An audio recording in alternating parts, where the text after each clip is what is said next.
On today's episode, we're answering the question, when will the Camino de Santiago reopen to pilgrims after COVID? We're discussing conditions and the outlook for lifting restrictions on ancient pathways in Spain, Great Britain, and across the European continent. If you've been waiting to plan your international pilgrimage, you won't want to miss today's episode.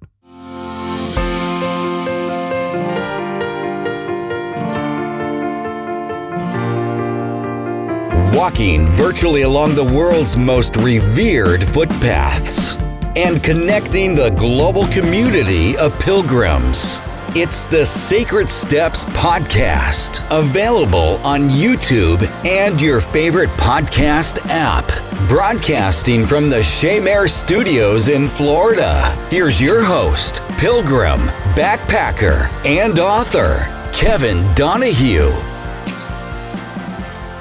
Buen Camino, pilgrims, and welcome back to the Sacred Steps podcast. I'm Kevin Donahue, pilgrim, backpacker, and author of Sacred Steps, a pilgrimage journal. Before we begin today, a few quick notes. You'll find all of the links from this discussion, including updated travel guidance and protocol information for pilgrims, linked in the show notes on YouTube and your podcast app. If you want to save this episode so you can refer back to this discussion, hop over to YouTube and click like on this video so that YouTube will save this podcast to your like videos folder. For much of the past 6 months on this podcast, we've been discussing conditions and restrictions related to COVID-19 around many of the world's pilgrim pathways, including the Camino de Santiago, the Via Francigena, and others. With the pace of vaccinations improving and case rates beginning to turn down in several areas worldwide, the outlook for international pilgrimage is slowly improving for certain groups, and that'll be the basis for today's podcast. One caveat, and this is important, this podcast is streaming to more than 30 countries across 6 continents. We've seen throughout this pandemic that no one region is experiencing COVID equally, and despite my best intentions, no one answer will apply universally to pilgrims from every nation considering any specific route. Please be sure to follow the advice of your national health experts regarding travel and weigh that information most heavily in your pilgrimage consideration. Let's jump right into talking about the biggest news out there, pilgrimage travel in Europe. This past week, the president of the European Commission, Ms. Ursula von der Leyen, told the New York Times that international travel to Europe would likely resume this summer. That statement has been trumpeted by news outlets and celebrated on social media quite a bit. But if you haven't seen it, you'll find a link to her full interview in our show notes below. And frankly, it's a very encouraging statement, especially for the Camino de Santiago and the Via Francigena. However, there are a number of caveats that we need to explore. First, her statement was her opinion. Albeit that of a very high-placed official in the EU government, it bears a great deal of weight, but it is not official policy yet. That still needs to be voted and approved. Second, saying that travel may resume this summer is definitely a moving target. Summer begins in late June and continues through late September, so an exact date for international travel is still undetermined. The plan, as we are hearing the details start to come out, is for a vaccination passport scheme to be tested in late May in the EU and potentially roll out to all EU member nations in mid-June. While this seems like an incredibly aggressive timeline, it's clear that the EU wants vaccinated travelers to be visiting this summer and spending in member nations as soon as possible. Which brings us to the third caveat, and this is very important. The policy outlined is specific to vaccinated travelers. And more specifically, because it was in an American newspaper, she was discussing American travelers who have been vaccinated with EU-approved medications, the Pfizer, Moderna, and Johnson vaccines specifically, and limited only to those EU-approved vaccinations. And lastly, there's considerable room in her statement for regional governments to implement controls and restrictions based on upcoming conditions and local risk. So that's a lot to unpack. While I have been cautious in my own outlook for international travel, more cautious than many, I think we can begin to make a few inferences here, and I'll say this to start. Open to some, soon, maybe June, and with specific proof. More specifically, international travel for vaccinated pilgrims is now likely to be permissible this summer. And again, summer being a bit of a moving target in terms of dates, but it appears late June is now on the table, provided you have proof of vaccination, which is something they haven't yet determined how to inspect, and provided that the vaccination jab you received is one of the EU-approved formulations. Pilgrimage travel on the Camino de Santiago or Via Francigena will likely be permissible by July 1st. Which begs the question, if you were planning to walk this year, Kevin, when would you plan?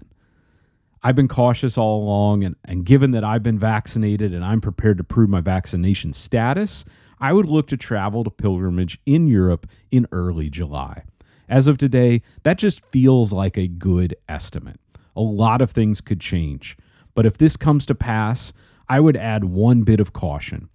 It is going to be a challenge for albergues in particular to go from essentially no pilgrims or very few pilgrims to nights with potentially full dormitories.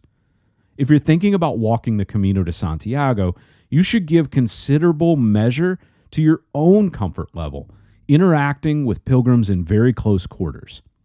I'm not saying there won't be protocols in place. There are, and there will continue to be protocols for distancing and so on. But if you're not ready to be in close proximity with other pilgrims, it may be wise for you personally to wait, because I suspect the late summer months could be quite busy along the Camino de Santiago, maybe some of the busiest that we've seen in many years. If you're not comfortable with the close quarters that you often find along the Camino in this post-pandemic environment, you may want to consider sections of the Via Francigena or other pilgrim routes across Ireland, Northern Europe, or the UK. I've tempered my statement quite a bit, but in all honesty, this is wonderful news to hear.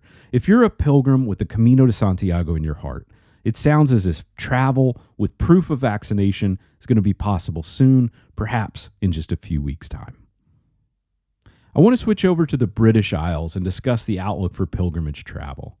I know many of you have been interested in these ancient pathways that we've been discussing on the podcast, and several of our next episodes feature routes in the UK and Ireland, including discussions with Dr. Guy Hayward of the British Pilgrimage Trust, Joe Francis Penn, Natasha Murda, and perhaps even a live episode coming up with author Andy Bull. His book, Pilgrim Pathways, outlining 20 walks across England, Scotland, and Wales. We've just wrapped recording several of these episodes, and I'm very excited to share those with you. So if you're listening on your podcast app or YouTube, please go ahead and click subscribe so that our future episodes will be available to you automatically. Given the discussion about the EU, it seems very likely that travel to Ireland will resume in June as well under these EU guidelines. I'll link some of the Irish pilgrimage routes in the show notes below, including Crowpatrick, St. Kevin's, which I'm namesake fond of, the Kerry Camino, and others. I think Ireland is particularly appealing under the EU passport program for those who are looking for less trafficked routes. Certainly a different experience that you find in Spain, but beautiful walks, exceptional hospitality, and rich in historical significance. In the UK, I'm getting almost daily emails from the UK government regarding updates to travel policies. You can sign up for updates online as well if you like, and I'll link that in the show notes. The British Roadmap, as it's known, is now into step 2, with many lockdown conditions and restrictions lifted. The next step is coming in mid-May, with greater freedom of movement throughout the UK, planned for sometime around or after May 17. While arrival testing or vaccination passports or other measures are likely to be in place for several months, it may be possible for international pilgrims to travel to the UK and walk these historic footpaths in late May or early June. In the weeks ahead, there will be new developments and changing protocols. If you're considering walking pilgrimage this year, please register for travel updates with your national embassy. This timely information is especially critical in this very fluid environment. Again, for all of the links from today's episode, please see the show notes page on YouTube or your podcast app. And for more Camino videos and stories of pilgrimage from authors and pilgrims from across the globe, follow Sacred Steps on Facebook and Instagram. Thank you for subscribing to the Sacred Steps podcast. While we are still physically apart, I am so grateful to be walking virtually alongside each of you and looking forward to walking alongside you very, very soon. So until next time, be well, stay safe, and buen camino. This has been the Sacred Steps Podcast. Visit sacredstepspodcast.com for episode notes, links, or to contact Kevin. Watch us online on YouTube. We read every comment. Please add your review and feedback. Before you go, tap subscribe to have episodes added to your playlist. Until next time, buen camino.